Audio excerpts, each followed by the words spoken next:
My roommate calls my boyfriend our boyfriend. My roommate Cass has been calling my boyfriend Will our boyfriend for 2 months now. At first, I thought it was a joke. Now I'm genuinely scared. Will and I have been dating 6 months. He goes to university 2 hours away but visits every 3 weeks, staying 4 or 5 days. My roommates were fine with it initially. He helps with chores, cooks for everyone, fixes things around the apartment. He's perfect. Then Cass got dumped in September. That's when everything changed. It started small. When Will cooked dinner for me, making extra for roommates out of politeness, Cass would linger in the kitchen. He's so sweet. My ex could never. You're so lucky. She'd stare at him expectantly, like she wanted him to offer something more. When he'd fix something, installing hooks, moving furniture, she'd watch and comment on his muscles. So strong. I need a man like that. Will would get uncomfortable and escape to my room. Then came the our boyfriend comments, first as jokes. Will would bring me coffee and Cass would say, our boyfriend is so thoughtful. Will would help with groceries. Look at our boyfriend being helpful. It's not funny, I told her once. Relax, it's just a joke. We're basically sisters, so we share everything, right? No, we're roommates. We share a refrigerator, not boyfriends. The behavior escalated. She started following us. We use a location sharing app for safety, and whenever Will and I went out, Cass would text immediately. Where are you guys? Can I join? If we didn't respond, she'd just show up. Movies, restaurants, even once on a romantic walk in the park, there was Cass, acting like she'd randomly bumped into us. We started locking my bedroom door because she'd walk in without knocking. Just wanted to say hi to our boyfriend. She'd chirp if we forgot. After midterms, the roommates had a small party. I got drunk and called Will. Cass ripped my phone away. She's much stronger than me, and started talking to him about her sex life. Make sure you hit it deep, she told him, laughing when he went silent. What? Can't handle girl talk about our boyfriend? Will started visiting less. When he did come, he'd barely leave my room. Cass would wait outside my door. I'd hear her breathing sometimes. Last week was the breaking point. Will surprised me for our 6-month anniversary, arriving while I was in class. My roommate Jess texted me. Your boyfriend's here, but something weird is happening. I rushed home to find Cass in my bedroom, wearing my lingerie, sitting on my bed with Will backed against the wall looking terrified. What the hell? Cass stood up slowly, my red lace set looking wrong on her body. I was just showing our boyfriend what he's missing when you're not around. Get out, get out. She smiled. It's my apartment too, and he didn't seem to mind. Did you, Will? I told you to leave me alone, Will said, voice shaking. I was waiting for Kristen and you just came in wearing that. You didn't lock the door. That's basically an invitation. I called our landlord that night, but Cass is on the lease. I can't force her out. I went to campus security, but they said without physical threats, it's a roommate disagreement. 2 days ago, Will told me he couldn't visit anymore. I'm sorry, but she scares me. Last time she had your underwear on. What's next? I understood, but it hurt. Cass was destroying my relationship. Yesterday, I came home to find Cass in my room again, on my laptop. She'd found photos of Will and me, intimate ones we'd taken together. Nothing explicit, but private, personal.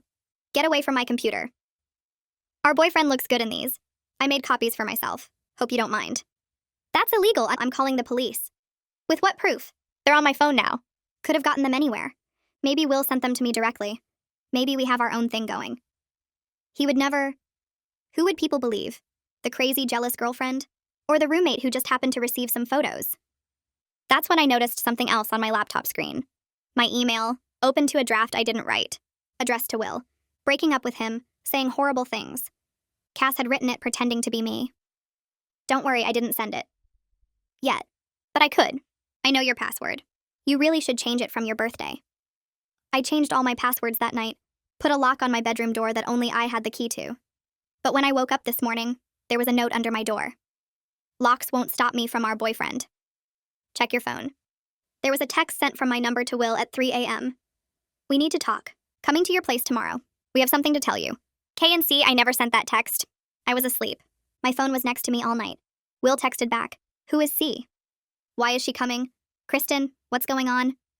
I tried calling him, but he won't answer. Cass is gone, her car missing from the parking lot. It's a 2-hour drive to Will's university. She left 3 hours ago. She's there right now, and I don't know what she's telling him. I'm shaking so badly I can barely hold my phone as I try calling Will again. It goes straight to voicemail for the 4th time. Cass has been at his campus for at least 30 minutes now. I have no idea what she's telling him or what she might do. My hands keep slipping on the screen as I try to dial again. The apartment feels too small suddenly, like the walls are closing in. I pace from the kitchen to the living room and back, checking the location app every few seconds. Cass's dot sits right on top of Will's dorm building, not moving, just sitting there. My chest feels tight and I can't get enough air. What is she saying to him right now? Is she showing him those photos she copied? Is she telling him I sent her there? The fake text said we had something to tell him. Like we're a team. Like we're together in this. I try calling one more time and it goes straight to voicemail again. He's either ignoring my calls or his phone died or Cass did something to it. None of those options make me feel better. Jess comes out of her room, still in her pajamas even though it's almost noon. She finds me pacing in the living room and her eyes go wide when she sees my face. I must look crazy. I feel crazy. I explain what's happening. The words tumbling out so fast I'm not sure they make sense. The fake text. Cass leaving 3 hours ago. Will not answering. Jess's face goes pale as she listens. She sits down on the couch like her legs won't hold her anymore. She admits Cass has been acting even stranger lately, talking about Will constantly and going through my things when I'm at class. My stomach drops. Jess has known this whole time and didn't tell me. She says she's seen Cass standing outside my locked bedroom door just listening. She's heard Cass talking to herself about Will when she thinks no one is home. Last week, Jess caught Cass going through my closet, holding up my clothes and looking at herself in the mirror. Jess thought about saying something but didn't want to cause drama. Drama. Like this isn't already the worst drama possible. I make the decision immediately. I'm driving to Will's university right now, even though it's 2 hours away and I have an exam tomorrow. I don't care about the exam. I need to get to Will before Cass does something worse. Jess offers to come with me for support and I'm so grateful I could cry. I'm too panicked to make this drive alone. My hands are still shaking and I'm not sure I could focus on the road. Jess says she'll drive and I can keep trying to reach Will. She disappears into her room to get dressed and I grab my keys and phone and wallet. I don't pack anything else. I don't think about what we'll do when we get there. I just know I need to go now. We're on the road within 15 minutes. Jess drives while I keep trying to reach Will and checking Cass's location on the app. Cass's phone shows she's stationary at Will's dorm building, which makes my stomach twist with worry about what's happening there. Is she in his room? Is she talking to his roommate? Is she waiting in the lobby? The dot doesn't move. Just sits there like a target. I try calling Will again. Voicemail. I try texting. No response. I open the location app again and zoom in on Will's dorm. The dot is right there. Cass is right there. I zoom out and check our location. We're barely 10 miles from our apartment. This drive is going to take forever. Jess merges onto the highway and I watch the mile markers start to count down. 120 miles to go. 2 hours feels like an eternity. Jess starts talking and I realize she's been keeping notes about Cass's behavior because it scared her. She pulls out her phone at a red light and shows me. Dates and times and descriptions. The times Cass stood outside my locked door. The weird comments about sharing everything. The way Cass watched my location obsessively. Jess has pages of notes going back weeks. She says she should have told me sooner but didn't want to cause drama. That word again. Drama. I tell her it's okay, that I missed the signs too, that we both thought Cass was just weird and lonely after her breakup. But looking at Jess's notes, seeing it all written down like evidence, makes it real in a way it wasn't before. This isn't just roommate weirdness. This is something worse, something dangerous. An hour into the drive, I finally get a text from Will. My phone buzzes and I grab it so fast I almost drop it. The message makes everything inside me freeze.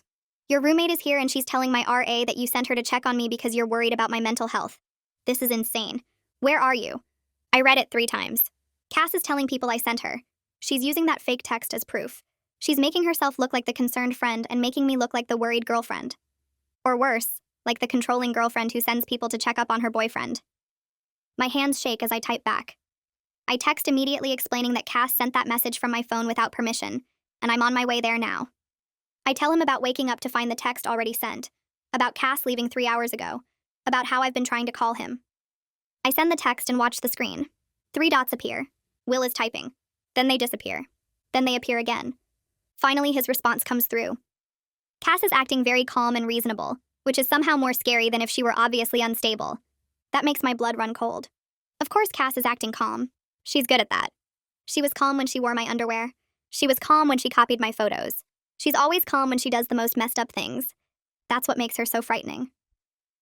Jess suggests we stop at a gas station to document everything on my phone. Screenshots of Cass's location history, the fake text she sent, the timeline of behavior that's been getting worse. She says we need evidence in case this becomes a legal issue. Legal issue. I hadn't even thought about that. But Jess is right. We pull off at the next exit and park at a gas station. I start taking screenshots while Jess goes inside to get us coffee. I screenshot Cass's location from this morning showing her at Will's campus. I screenshot the fake text with the timestamp showing 3 in the morning. I screenshot old texts where Cass called Will our boyfriend. I screenshot everything I can think of. My photo gallery fills up with evidence. When Jess comes back with coffee, she helps me organize it into a folder. We label it with today's date, just in case. We arrive at Will's campus just as the sun is setting. The sky is orange and pink and pretty, but I barely notice. My hands are shaking again as we park outside his dorm. Will texts that Cass is in the common area talking to his roommate Theodore, acting like she's my official representative here to discuss our relationship. Official representative. Like I gave her permission. Like I sent her here. I feel sick. Jess puts her hand on my arm and asks if I'm ready. I'm not ready. But we get out of the car anyway. I walk into the dorm with Jess right behind me. The common area is to the left through glass doors. I spot Cass immediately sitting on a couch with a guy who must be Theodore. They're laughing like they're old friends. Cass has her hair down and she's wearing makeup and a nice sweater. She looks normal. She looks friendly. Theodore is smiling at something she said. When Cass sees me walk in, her whole face changes. The friendly smile disappears. Her expression shifts to something cold and mean that I've never seen before. She stands up slowly, still looking at me. Theodore notices the change and looks confused. Cass's eyes are hard and her mouth is set in a thin line. She doesn't look scared or caught. She looks angry that I showed up. Her voice gets loud and carries across the room. Several students sitting at tables with their laptops look up from their screens. She stands slowly and her smile is different now, sharper. I'm so glad you finally made it, Kristen. We need to have an honest conversation with Will, don't we? The way she says we makes it sound like we're a team, like we planned this together. More heads turn. A girl near the window whispers to her friend. My face gets hot and I can feel everyone watching us now. There is no we. You need to leave right now. Nobody invited you here. My voice shakes, but I keep it steady enough. Cass tilts her head like I said something funny. Will seemed really happy to see me when I got here. We had a great talk about all the problems you've been having. He understands now. She looks at Will when she says it. Will's face goes red and he steps back from her. He looks uncomfortable, almost sick. Theodore glances between them, looking confused. Will moves forward and stands next to me. I asked you to leave about 6 times, Cass. You kept saying you were worried about Kristen and needed to make sure she was okay. You wouldn't go. His voice is firm, but I can hear the strain in it. Theodore nods and crosses his arms. She showed up maybe an hour ago. I thought she was your friend at first because she acted normal, but every time we asked her to leave, she changed the subject or said she needed 5 more minutes. Theodore's friendly smile from earlier is completely gone now. He's looking at Cass differently, more carefully. Jess pulls her phone out and holds it up so Theodore can see the screen. She swipes through screenshots while she talks. Cass has been following them for months. She uses their location app to show up wherever they go. She goes into Kristen's room without permission. She sent a fake text from Kristen's phone at 3 in the morning. Jess keeps swiping and shows him more. Photos of the weird texts. The timeline of Cass showing up at restaurants and movies. Theodore's eyes get wider as he scrolls through the evidence. His whole body language shifts. He steps away from Cass slightly and looks at her like he's seeing someone completely different. Cass's calm face cracks. Her jaw gets tight and her eyes narrow. Everyone is making this into such a huge deal. I just wanted Will to know how much Kristen complains about him when he's not around.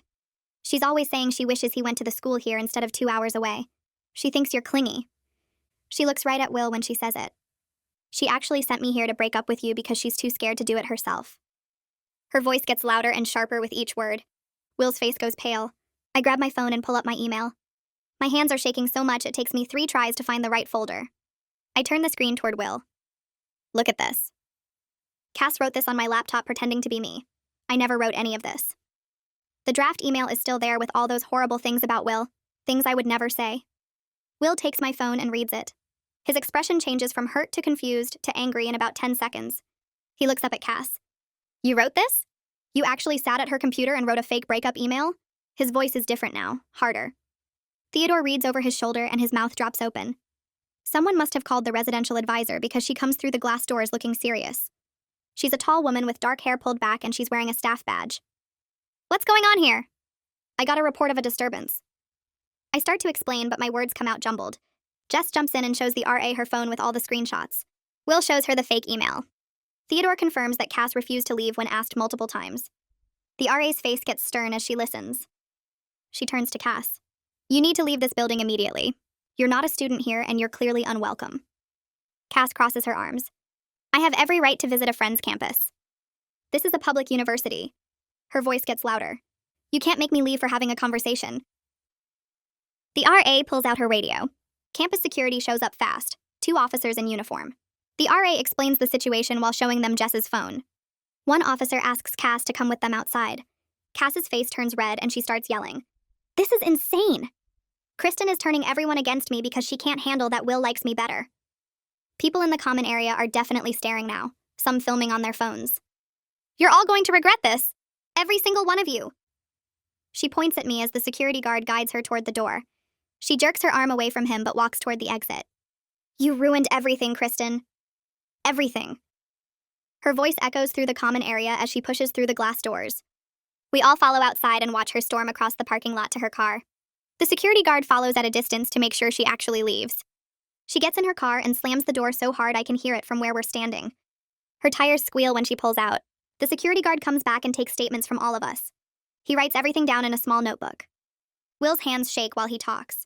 He describes how Cass showed up acting concerned and friendly, asking about his classes and his roommates. Then she started mentioning things she shouldn't know. His work schedule at the campus library, the name of his biology professor, what time he usually goes to the gym. She knew my whole routine, things Kristen never told her because we barely talk about that stuff. She must have been reading our messages. His voice breaks a little. The security guard writes faster. We finally go back inside and up to Will's room. Theodore says he's going to give us privacy and heads to the library. Will sits on his bed and puts his head in his hands. He's shaking all over. I sit next to him and he leans against me. She sat right there on the couch and told me she was worried about you. That you'd been crying a lot and talking about breaking up with me. She said you sent her to check on me because you were too upset to come yourself. He looks up at me. I almost believed her at first. She sounded so genuine. Then she started talking about my schedule and I realized something was really wrong. She knew I had a chemistry lab on Tuesdays and Thursdays. She knew I eat lunch at the dining hall near the science building. How would she know that? His eyes are wet. My stomach drops. I pull out my phone and start going through my settings. I need to change every single password right now. Email, social media, everything. Will moves closer and helps me. We go through account after account. My email shows login history and my blood runs cold. There are logins from Cass's IP address going back 3 weeks. She's been reading my emails for almost a month. Every message I sent to Will. Every conversation with my sister. Every private thing I wrote to Jess complaining about the situation. Will finds more evidence in my cloud storage. Cass logged in there too and looked through my photos. The private ones. The ones just for me and Will. She's been in everything, I say. My voice sounds far away. I pull up my email app and scroll through the login history. There are access points from locations I've never been, at times when I was in class or asleep. Cass has been reading everything for weeks. Will opens my photo storage and we find the same pattern. She looked through my private pictures over and over, downloading copies to her own device. My hands shake so badly I almost drop my phone. Will takes it from me and keeps checking. We go through my social media accounts and find she's been logged in there too, reading my private messages with friends and family. She knows everything about my life, every conversation, every plan, every private thought I shared with people I trusted. Theodore comes back from the library and knocks on the door. Will lets him in, and Theodore looks at both of us sitting on the bed surrounded by phones and laptops. We show him what we found, and his face gets serious. He pulls out his own phone and starts taking pictures of the login histories and access records. He says we need to document everything before Cass has a chance to cover her tracks or delete evidence. Jess texts asking if we're okay, and I tell her what we discovered. She responds immediately that she's been feeling watched lately too, like someone was going through her things when she wasn't home. She says she's going to check her own accounts now. Will finds a document in my cloud storage that I didn't create. It's a detailed list about him with his class schedule written out by day and time. His work shifts at the campus library, the names of his friends and roommates, places he goes regularly like the gym and dining hall, his favorite coffee shop and what he usually orders. The document has dates going back almost 2 months, right after Cass got dumped. She's been building a file on him this whole time, learning his patterns and routines like she was planning something. Theodore reads over Will's shoulder and says, "This is serious stalking behavior, not just a roommate being weird or jealous." He suggests we go to campus police right away because this level of surveillance and planning is dangerous. It's almost midnight, but I'm too scared to wait until morning. What if Cass comes back here tonight? What if she does something worse now that she knows we're on to her? Theodore says we can crash in the common area on the couches if we want to stay on campus where there are people around and security. Will agrees immediately, and Jess texts that she's staying at her girlfriend's place tonight because she doesn't feel safe at the apartment alone. We gather our phones and laptops with all the evidence we found. Theodore leads us downstairs to the common area where a few other students are studying late. The space feels safer with other people around, and a security guard who walks through every hour. Will and I sit together on one couch while Jess takes the other one. Theodore brings us blankets from his room and bottles of water. Nobody can sleep. We keep checking our phones and looking at the evidence we collected. Will finally starts talking about how scared he's been since the lingerie incident. He says he didn't want to make me choose between him and my living situation because he knew I couldn't afford to break my lease or move out suddenly. He's been having trouble sleeping and focusing on his classes because he keeps thinking about Cass showing up at his door or following him around campus. He feels guilty for not being more direct about how frightened he was, but he didn't want me to think he was overreacting or being dramatic. I tell him he wasn't overreacting at all, and I should have taken the situation more seriously from the start. We talk for hours about all the warning signs we both ignored or explained away. The breathing outside my door, the constant location checking, the way Cass inserted herself into every part of our relationship, how she always knew where we were and what we were doing. Will says he started avoiding visiting me not because he didn't want to see me, but because he was genuinely afraid of what Cass might do next. Theodore falls asleep in a chair nearby, but Will and I stay awake watching the sun come up through the windows. Morning light fills the common area and other students start moving around, heading to early classes or the dining hall. I feel exhausted but wired with anxiety about what comes next. I pull out my phone and call my older sister Heidi, because I need advice from someone outside this mess who can think clearly. She answers on the second ring, sounding worried because I never call this early. I explain everything that happened yesterday and last night, about Cass driving here uninvited and the evidence we found of her stalking behavior. Heidi listens without interrupting, and when I finish, she's quiet for a moment. Then she says this behavior pattern matches stalking cases she's read about in her psychology grad program. She explains that stalkers often escalate when their target tries to establish boundaries or pull away. The surveillance and information gathering are signs of obsessive behavior that typically gets worse without intervention. She asks if I've contacted police yet, and I tell her we're planning to go this morning. Heidi says she's driving down right now and she'll be here in a few hours. She wants to review everything with us and help figure out the next steps. She tells me not to go back to the apartment alone and to stay somewhere public with other people around until she gets here. I feel relief hearing her voice and knowing she's coming to help. Will wakes up Jess and we all get coffee from the campus cafe. We sit at a table near the windows where we can see people walking by outside. Theodore joins us and we go through all the evidence again, making sure we have screenshots and documentation of everything. Heidi arrives around noon looking tired from the drive but focused. She hugs me tight and then sits down with us at the table. We show her everything we found on my accounts and the detailed file Cass made about Will. Heidi pulls out a notebook and starts writing down dates and details, organizing the information into a timeline. She explains that stalking cases require clear documentation of escalating behavior over time. One incident might seem minor, but a pattern shows intent and obsession. She points out how Cass's actions have gotten progressively more invasive and bold, from comments to following us to breaking into my accounts and showing up uninvited at Will's campus. Heidi says the fact that Cass created a detailed surveillance file on Will demonstrates planning and premeditation, which courts take seriously. She suggests we go to campus police this afternoon and file a formal report. She'll come with us and help make sure we include all the important details. Will looks nervous but agrees. Theodore says he'll come too as a witness since he saw Cass refuse to leave yesterday and heard her making threats. We walk across campus to the police department in the administration building. Officer Flynn O'Brien meets with us in a small interview room. He's younger than I expected, maybe in his 30s, with a calm, professional manner that makes me feel slightly less anxious.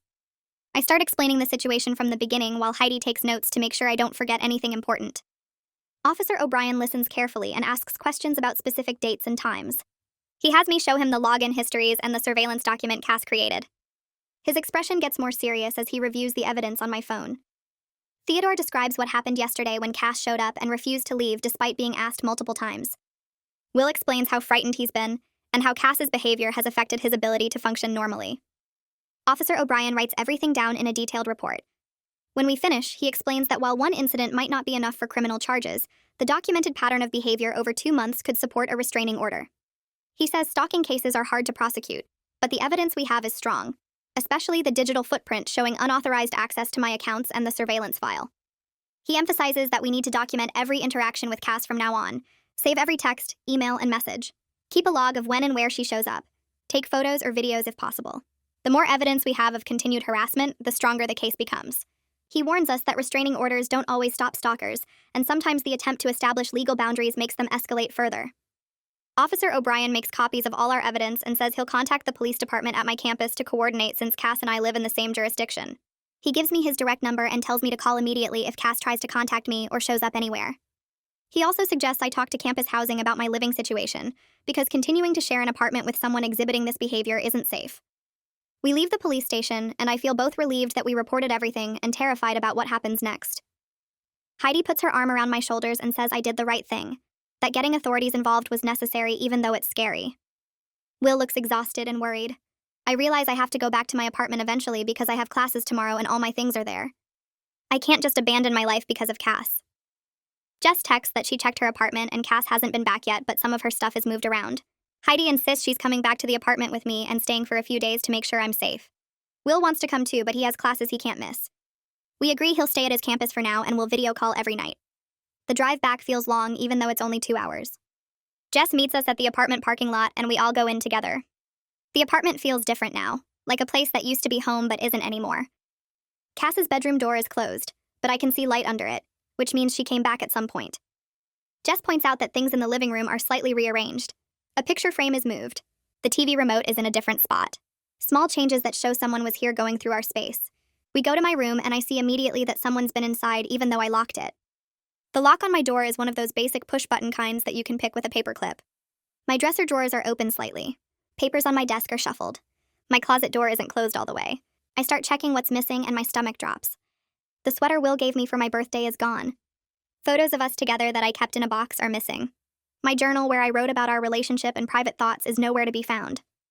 Cass took pieces of my life with Will, like she's collecting evidence of our relationship or trying to insert herself into it by possessing things that belong to us. Jess finds that some of her things are missing too. A scarf and a book she lent me. Small items that Cass could claim were borrowed or shared. The violation feels worse than before because now Cass isn't just watching or following. She's taking physical pieces of my life and privacy. Heidi immediately says we're changing the lock on my bedroom door right now. We drive to a hardware store and buy a proper lock that requires a key, not just a button you can pick. Heidi installs it herself while I watch, and she gives me the only 2 keys. One for me and one for Jess in case of emergency. We also set up my phone to automatically back up all photos and messages to a cloud account that Cass doesn't know exists. Heidi creates the account using her own email, so there's no way Cass can find it or access it even if she gets into my devices again. We change every password I have to long random strings that Heidi writes down and keeps in her own phone. She sets up 2-factor authentication on everything, so even if Cass somehow gets my passwords, she can't log in without the codes that come to my phone. I sleep with my phone on the nightstand and my door locked with the new key only I have. Heidi is in the living room on the couch and Jess is in her room. Around midnight, I hear footsteps in the hallway outside my door. Heavy footsteps that stop right at my door. Then the pounding starts. Cass slams her fists against my door so hard the frame shakes. She yells that I'm being ridiculous and dramatic. She says she just wanted to borrow some things and I need to stop acting like a victim. The pounding gets louder and I can hear her trying the doorknob over and over. She screams that this is her apartment too and I can't lock her out. I grab my phone and text Heidi that Cass is outside my door. Within seconds, I hear Heidi's voice in the hallway telling Cass to stop and go to her room. Cass yells back that Heidi has no right to be here and needs to mind her own business. The pounding continues and now Cass is kicking the door. I hear Heidi on the phone with someone and she says the address clearly. She's calling the police.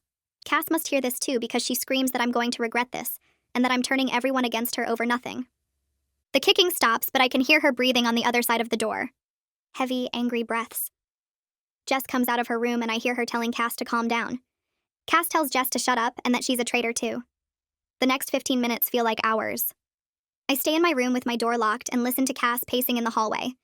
She mutters things I can't quite hear. Finally, I hear new voices. Deep official voices asking questions. Heidi lets the police officers inside and I hear everything change. Cass's voice becomes soft and shaky. She sounds like she's crying. She tells the officers she's just worried about me and wanted to make sure I'm okay. She says I've been acting strange lately and she's concerned. One officer asks me to come out and I unlock my door with shaking hands. There are 2 officers in uniform standing in our living room. Cass is sitting on the couch with tears on her face, looking small and scared. She looks at me with wet eyes and says she's sorry for scaring me. The officers ask to speak with each of us separately. One takes Cass into her room while the other talks to me and Heidi in my room. I show him everything on my phone. The police report from Will's campus. The screenshots of Cass's location following us. The fake text she sent from my phone. The photos of my ransacked room.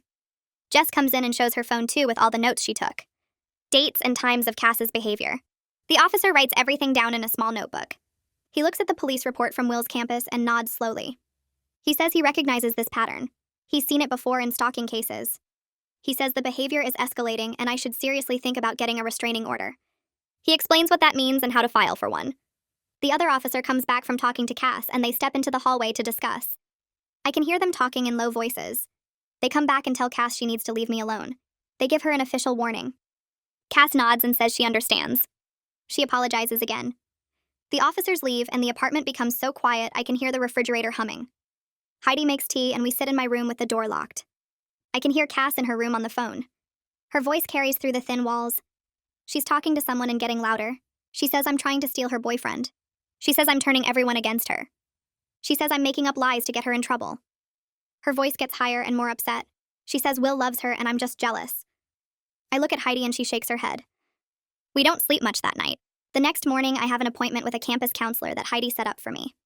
Her name is Violet Shin, and she works in the Student Health Center in an office with soft lighting and comfortable chairs. I tell her everything that's happened and she listens without interrupting. When I finish, she says what Cass is doing is serious. She uses words like obsessive attachment and erotomania. She explains that some people develop intense fixations on others who are unavailable. She says it's not about love, but about control and fantasy. She says stalkers often believe their target secretly wants them despite clear rejection. Violet helps me make a safety plan. She writes everything down on a printed form. She says I should vary my routes to class, so Cass can't predict where I'll be. She gives me a list of campus security phone numbers and emergency contacts. She says I should tell my professors what's happening so they're aware. She helps me identify safe people I can contact in different campus buildings if I need help. She emphasizes that stalking usually gets worse when victims try to set boundaries. She says Cass might escalate further now that police are involved. This scares me, but Violet says it's important to be prepared. She schedules weekly appointments with me and gives me her emergency contact information. She says I can call anytime if I feel unsafe. After meeting with Violet, I go to the legal aid office on campus. A woman named Michaela Harden meets with me in a small conference room. She's a lawyer who offers free help to students dealing with harassment. I show her all my documentation, and she goes through everything carefully. She takes notes and asks specific questions about dates and times. She says I have a strong case for a civil restraining order. She explains the process will take several weeks. First, we file for a temporary order. Then there's a court hearing where a judge decides if it becomes permanent. Michaela explains that a restraining order won't force Cass out of our apartment right away. The lease makes that complicated. But the order will legally prohibit Cass from contacting me or coming near me. She warns me that many stalkers violate restraining orders. She says I need to keep documenting everything and report every violation. She says each violation can result in criminal charges. Michaela helps me fill out the paperwork right there. She explains every section and makes sure I include all the important details. She says we'll file this tomorrow and Cass will be served with the temporary order within a few days. That evening, Jess comes to my room and closes the door. She looks tired and scared. She says she can't live here anymore. She's breaking her lease early and moving in with her girlfriend off campus. She feels guilty leaving me, but she doesn't feel safe with Cass here. I tell her I understand completely. I'm actually relieved she's getting out. She shouldn't have to deal with this. Jess says she'll still be around and we can meet for coffee anytime. She promises to testify if I need her for the restraining order hearing. She starts packing that night. 3 days later, I'm in class when my phone buzzes. It's a text from Michaela saying Cass has been served with the temporary restraining order. My stomach drops. I know Cass is going to be furious. The court date for the permanent order is set for 2 weeks from now. 2 weeks where I have to face Cass in court and explain everything in front of a judge. 2 weeks of waiting and worrying about what Cass might do next. I leave class early and go back to my apartment. Jess is already gone. Her room is empty. It's just me and Cass now in this apartment, and Cass legally can't come near me, but we share walls and a kitchen. I lock myself in my room and try to study, but I can't focus. I keep thinking about the court date and having to see Cass there, having to tell a judge about the lingerie incident and the stalking and everything else. My phone buzzes again. It's Will asking if I'm okay. I tell him about the restraining order and he says he's proud of me. He wishes he could be here, but he has exams he can't miss. We video call that night and just seeing his face makes me feel a little better. But I'm still scared. 2 weeks feels like forever. The next day, I wake up to notifications flooding my phone. My stomach drops when I open social media and see Cass has posted 3 times since last night. Nothing direct, just vague messages about fake friends and people who betray you when you need them most. She writes about how some people can't handle the truth and turn everyone against you instead of looking at their own problems. She posts a quote about loyalty and how real friends stick together through everything. Everyone who knows us will understand exactly who she's talking about. My hands shake as I scroll through the comments and see people asking if she's okay, offering support, telling her they're here for her. She's already started building her version of events where she's the victim. I put my phone down and try to focus on getting ready for class, but my mind keeps spinning. Cass is telling people her story right now. twisting everything to make herself look like the wronged party. I wonder how many people will believe her before they hear my side. By lunchtime, 3 different people have reached out asking what's going on with me and Cass. One girl from my biology class sends a long text saying Cass told her I got jealous and controlling about her friendship with Will. Another acquaintance messages asking if it's true that I'm trying to get Cass kicked out over nothing. Someone else heard I filed false reports to get attention. I feel sick reading these messages because Cass has been busy spreading her lies and some people are buying it completely. I spend an hour writing responses, explaining the real situation with evidence and screenshots. Some people apologize immediately when they see proof of what actually happened. Others go quiet and don't respond at all, which makes me wonder if they believe Cass more than me. My close friends rally around me after I show them everything, and that helps. But I still feel isolated knowing there are people out there who think I'm the crazy one. Jess texts me that Cass has been posting in group chats too, playing the victim and making it sound like I overreacted to harmless jokes. The frustration builds in my chest because no matter what evidence I show, some people will always believe Cass's version. That night, Will calls me and his voice sounds different. Strained and tight in a way I haven't heard before. He tells me he had a panic attack during his economics lecture today because someone walked past who looked like Cass from behind. He couldn't breathe and had to leave the classroom, and now his professor thinks he's flaking on important material. His grades are dropping because he can't focus on studying when he's constantly worried about Cass showing up again. We talk for 2 hours, and I try to reassure him that the restraining order will help, that she can't come near him legally now, but I can hear the fear in his voice that won't go away. He says he checks the parking lot before leaving his dorm and walks different routes to class each day. He's barely sleeping because he keeps thinking he hears someone outside his door. The distance between us feels harder now, like we're both drowning separately instead of holding each other up. I hate what Cass has done to him, to us, to our relationship that was good and healthy before she decided Will belonged to her too. We promise to talk every night and stay strong, but after we hang up, I cry because I don't know how much more stress our relationship can take. 1 week before the court date, I come home from my afternoon class and immediately notice something wrong. My bedroom door is open, not just unlocked but actually open, and I know I locked it this morning with my key. My heart starts racing as I step inside and see my room has been completely torn apart. Dresser drawers pulled out with clothes scattered everywhere, my desk ransacked with papers all over the floor, my closet emptied with hangers on the ground. I rush to my desk and realize my laptop charger is gone, then check my jewelry box and find my grandmother's necklace missing along with 2 rings Will gave me. Photos are missing from my wall, ones of me and Will that I had pinned up. On my bed sits a note written in Cass's handwriting that makes my blood run cold. You can't keep what's meant to be shared. My hands shake as I take photos of everything with my phone, documenting the destruction and the note before I touch anything else. This is worse than before because Cass broke through my lock somehow, violated my space completely, and took things that matter to me personally. The message is clear and threatening, and I know this crosses a major line legally. I call the police immediately and ask specifically for Officer O'Brien since he knows our case. He arrives within 20 minutes and I show him everything, my voice shaking as I explain what's missing and what the note says. He walks through my room slowly, taking photos from multiple angles and writing detailed notes about each item that was taken or damaged. He examines my door lock and points out scratches around the keyhole where Cass must have picked it or forced it somehow. He bags the note as evidence and labels it carefully, explaining that this is a clear and serious violation of the temporary restraining order. He asks if I have receipts or photos of the stolen jewelry, and I show him pictures on my phone where I'm wearing my grandmother's necklace. He documents the laptop charger model and serial number from my purchase records. The whole process takes over an hour, and Officer O'Brien stays patient and thorough, making sure every detail is recorded properly. He tells me this violation, combined with the burglary charges, significantly strengthens my case for the permanent restraining order. He says Cass will face criminal charges for this, not just a civil order violation but actual crimes. Officer O'Brien stays at my apartment and we wait for Cass to return. He positions himself in the living room where he can see the front door clearly. Around 6:30 that evening, I hear keys in the lock and my whole body tenses. Cass walks in carrying shopping bags and her face goes from casual to shocked when she sees Officer O'Brien standing there. He identifies himself and tells her she's under arrest for violating the restraining order and for burglary. Cass's eyes go wide and she starts backing toward the door, but Officer O'Brien moves quickly and professionally. He asks her to turn around and put her hands behind her back. That's when Cass loses it completely and starts screaming at me. She yells that I ruined her life, that I'm a selfish, horrible person who can't share anything, that Will would have chosen her if I hadn't poisoned everyone against her. She screams that she'll never forgive me, that I destroyed everything, that this is all my fault.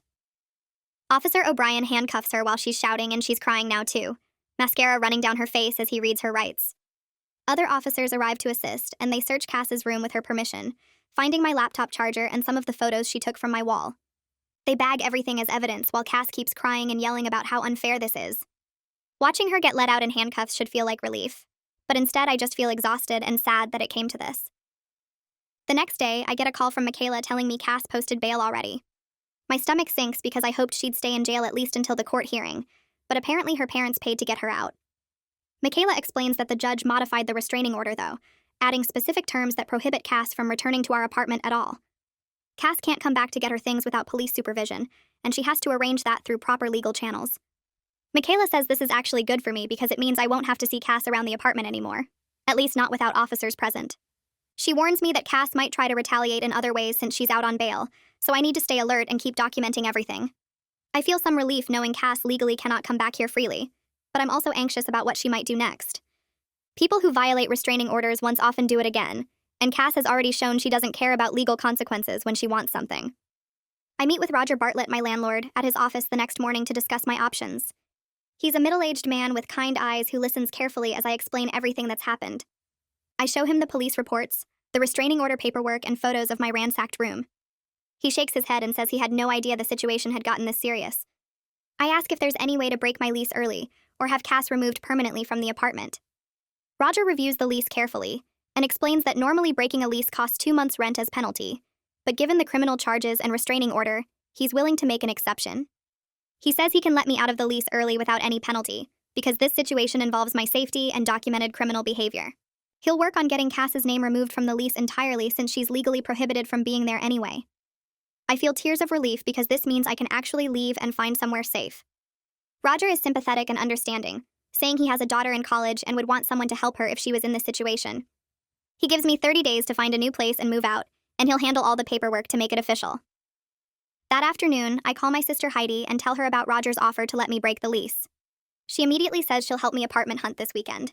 By Saturday, we're driving around looking at different places near campus. Most are too expensive for me to afford alone since I was splitting rent 3 ways before. Heidi finds a small studio apartment just 15 minutes from campus that's available immediately. It's tiny, just 1 room with a bathroom and kitchenette, but it has good locks, and the building requires keycard access. The rent is almost double what I was paying before, and I start to panic about how I'll afford it. Heidi calls our parents right there and explains the situation. Within an hour, my mom calls back and says they'll help cover the rent difference each month because my safety is more important than money. She sounds scared and angry about everything that happened, but mostly she just wants me somewhere secure. I cry on the phone thanking her because I didn't want to ask for money, but I also desperately need to get away from that apartment. We put down a deposit that same day, and the landlord says I can move in next weekend. Having a concrete plan and a safe place to go makes me feel like I can finally breathe again. The court hearing for the permanent restraining order happens 2 weeks after I filed, exactly on schedule. I wake up that morning feeling sick with nerves because I have to testify about everything in front of a judge. Michaela meets me at the courthouse and walks me through what to expect.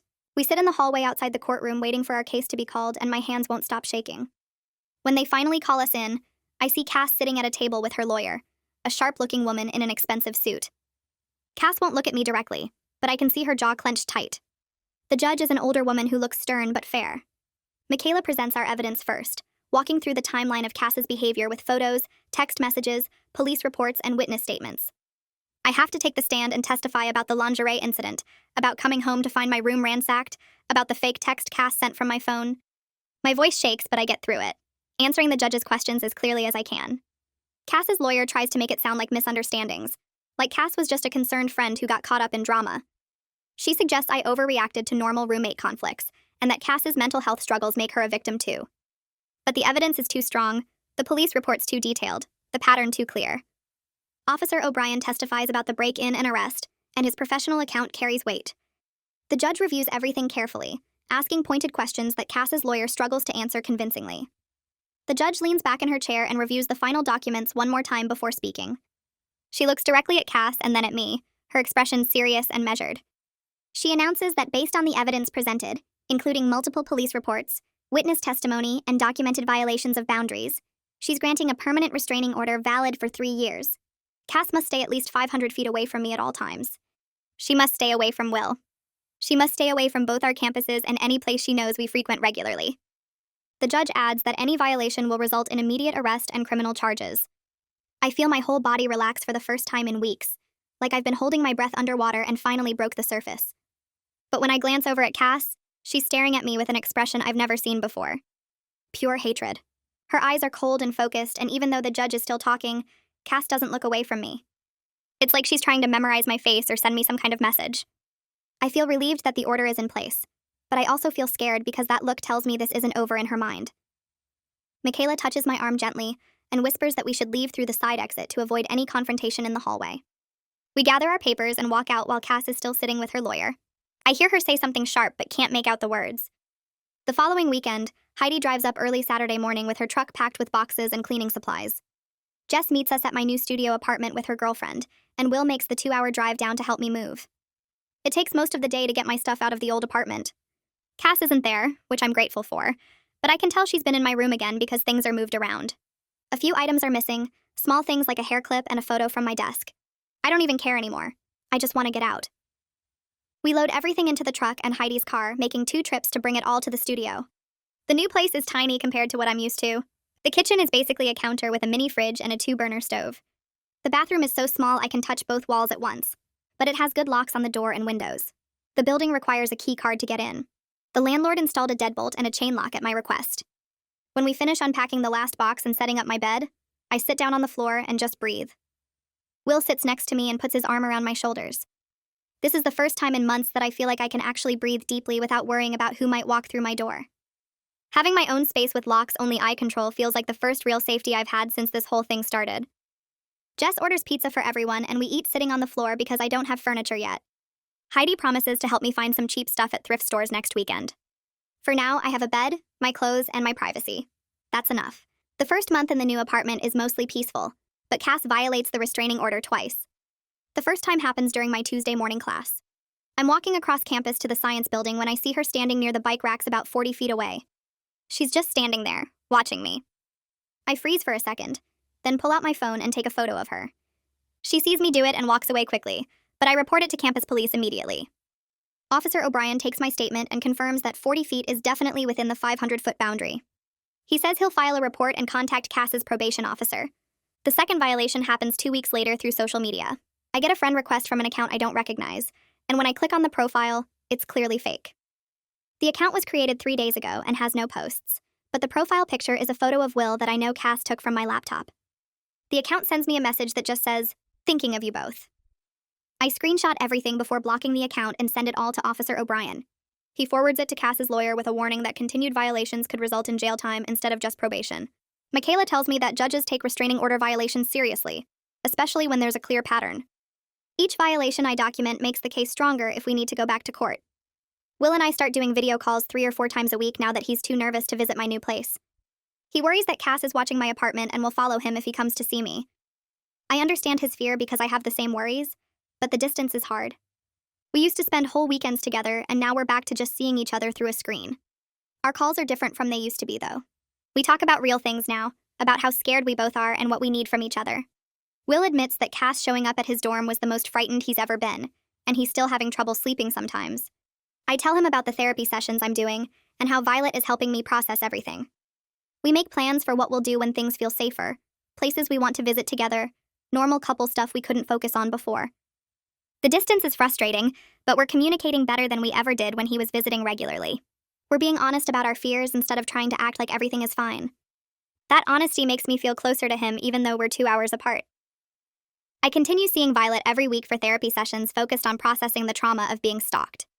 She has me work through exercises about recognizing that what happened wasn't my fault, that I couldn't have predicted how far Cass would escalate her behavior. I keep blaming myself for not setting boundaries sooner, for not taking the early warning signs seriously, for being too nice and letting Cass think we were closer than we were. Violet explains that stalkers are skilled at testing boundaries gradually, at making their victims doubt their own perceptions. She says the guilt I feel is normal, but misplaced. I couldn't have known that a roommate saying "our boyfriend" as a joke would turn into breaking into my room and stealing my identity. The anger is harder to work through than the guilt. I'm furious at Cass for taking something good in my life and twisting it into fear. I'm angry that she made Will scared to visit me. I'm angry that she invaded my privacy so completely, reading my messages and emails and going through my personal photos. Violet helps me understand that anger is healthy and appropriate, that I have every right to be angry about what was done to me. She teaches me ways to process the anger without letting it consume me or make me feel powerless. The sessions are exhausting but helpful. I leave each one feeling a little bit lighter, a little bit more in control of my own story. 3 months after the restraining order is granted, I get a call from Michaela with news about Cass's criminal case. The charges for violating the restraining order and the burglary of my room have been resolved through a plea deal. Cass accepted an agreement where she gets probation instead of jail time, but the conditions are strict.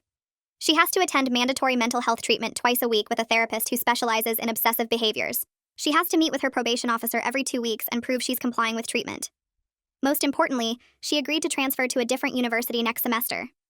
Michaela explains that the prosecutor pushed for the transfer requirement because having Cass on the same campus as me would make it too easy for her to violate the restraining order again, even accidentally. The plea deal means I don't have to testify in a criminal trial, which is a relief because I was dreading having to face Cass in court again. Michaela warns me that plea deals don't mean the person has accepted responsibility or changed their thinking. Cass might have agreed to these terms just to avoid jail, not because she understands what she did wrong. I need to stay vigilant and keep documenting anything suspicious. The restraining order is still in effect regardless of the plea deal, and any violation still has serious consequences. Knowing that Cass will be on a different campus starting next semester brings relief so huge I almost cry when Michaela tells me. I won't have to worry about running into her between classes or seeing her at campus events. I won't have to check over my shoulder constantly or take different routes to avoid places she might be. Violet warns me in our next therapy session that stalking victims often experience something called hypervigilance, even after the threat is gone.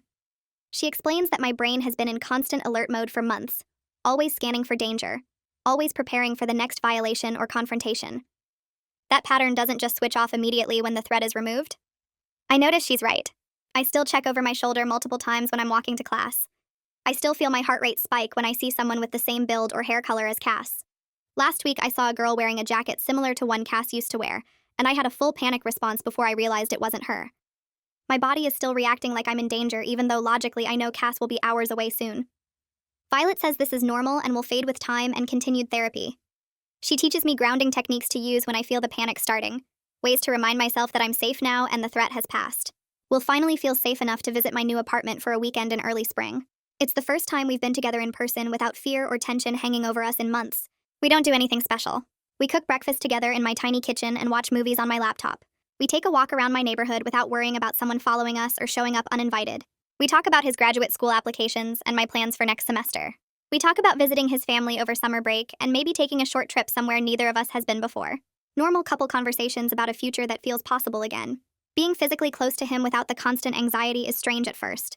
I realize how much tension I'd been carrying, how much I'd been bracing myself for something bad to happen every time we were together. Will admits he feels the same way, that he's been waiting for Cass to appear around every corner. But she doesn't appear. Nobody bangs on my door or sends weird messages. We spend the weekend reconnecting and remembering why we work as a couple. When Will leaves Sunday evening, I feel sad but not scared. We have plans for him to visit again in 2 weeks. We're building something real again without Cass's shadow over everything. Jess and I meet for coffee regularly now, usually once a week at a place halfway between our apartments. She apologizes again for not speaking up sooner about Cass's behavior, for not warning me how serious it was getting. I tell her the same thing I've told her before, that I don't blame her. I missed the signs too. I lived with Cass and saw her every day, and I still didn't recognize how dangerous her obsession was becoming until it was already out of control. Jess shares that she's been having some anxiety since everything happened, that she feels guilty for not protecting me better as a friend. I remind her that she did help. She documented Cass's behavior. She came with me to Will's campus. She testified at the restraining order hearing. She helped me move. Those actions mattered. We talk about how we both learned the same hard lesson, that you can't always tell who's going to become dangerous just by looking at them. Cass seemed normal at first, a little intense after her breakup, but not scary. The escalation was so gradual that we both normalized behaviors that should have alarmed us. We bond over our shared experience of surviving something frightening and coming out the other side. Jess is one of the few people who truly understands what those months were like, because she witnessed it firsthand. I join a campus support group for students who've experienced stalking or harassment. The group meets every other week in a private room at the counseling center. There are usually 6 or 7 people there, mostly women but a couple of men too. Hearing others' stories helps me feel less alone in what I went through. Several people share that their stalkers also seemed normal at first. One girl talks about an ex-boyfriend who seemed hurt but accepting when they broke up, then gradually started showing up everywhere she went. A guy describes a classmate who became obsessed after they worked on one group project together. The gradual escalation made them doubt their own perceptions. They wondered if they were overreacting or being paranoid. They tried to be nice and give the person the benefit of the doubt. Everyone in the group understands that specific guilt, that feeling of, I should have known sooner, or I should have been more firm about boundaries earlier. The group facilitator reminds us that stalkers are skilled manipulators who test boundaries incrementally. They make their victims question reality and doubt their own instincts. Recognizing the patterns after the fact doesn't mean we failed to protect ourselves. It means we're learning and healing.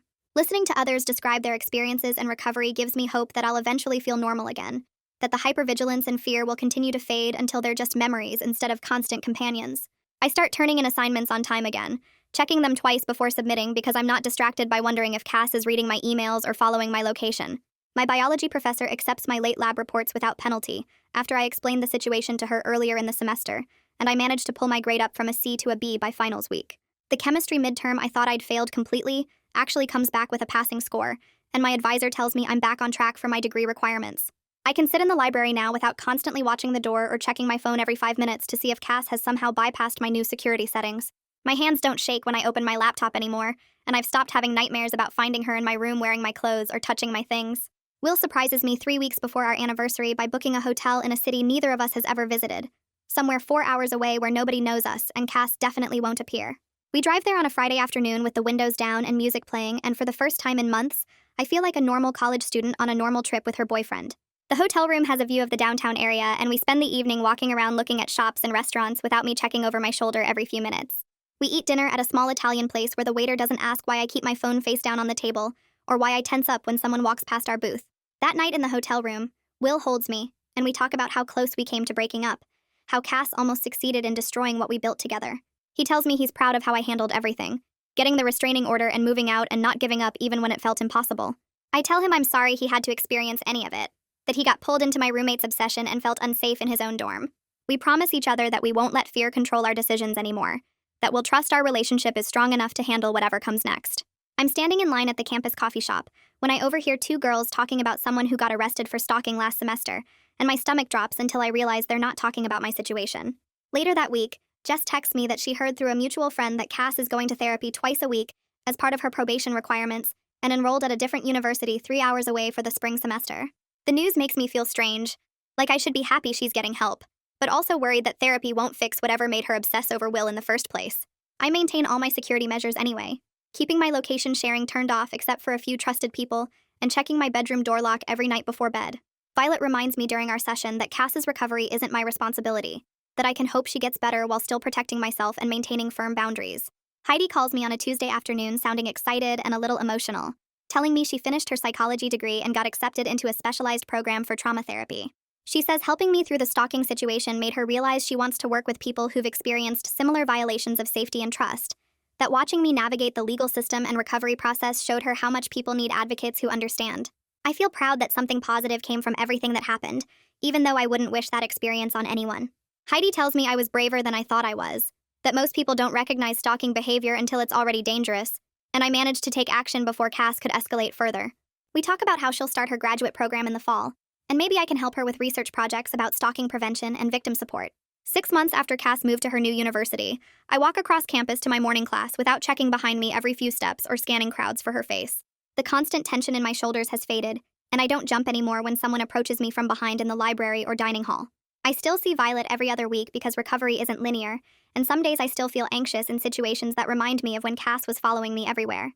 But most days now I feel normal, like a regular student worried about regular things like exams and assignments, instead of wondering if my former roommate is watching my apartment or tracking my location. I can enjoy coffee with friends without positioning myself to see all the exits, and I don't feel the need to document every interaction in case I need evidence later. Will calls me with news that makes me actually scream with excitement in the middle of the student center. He got accepted to a graduate program at a university only 30 minutes from mine, which means he'll be moving closer next fall, and we can finally have regular dates without the 2-hour drive between us. We video call that night and talk about apartment hunting and how strange it will be to see each other multiple times a week instead of once every few weeks. He tells me he's excited to build a future together that isn't defined by what happened with Cass, where we can just be a normal couple doing normal things. I tell him I want to cook dinner for him in my apartment without fear of someone breaking in, to go on walks without checking if we're being followed, to exist together without trauma hanging over everything we do. I'm able to look back now and see how much I've changed since that first day I dismissed Cass calling Will, our boyfriend, as a harmless joke. I learned that being kind and accommodating doesn't mean accepting behavior that makes me uncomfortable, that setting boundaries isn't mean or dramatic but necessary for my own safety. I learned to advocate for myself even when institutions like campus security initially dismissed my concerns, to document everything and build a case until people took me seriously. I learned that protecting myself isn't selfish, that I don't owe anyone access to my space or my relationship just because we share an apartment or because they're going through a hard time. I learned to trust my instincts when something feels wrong instead of talking myself out of my own discomfort because I don't want to cause conflict.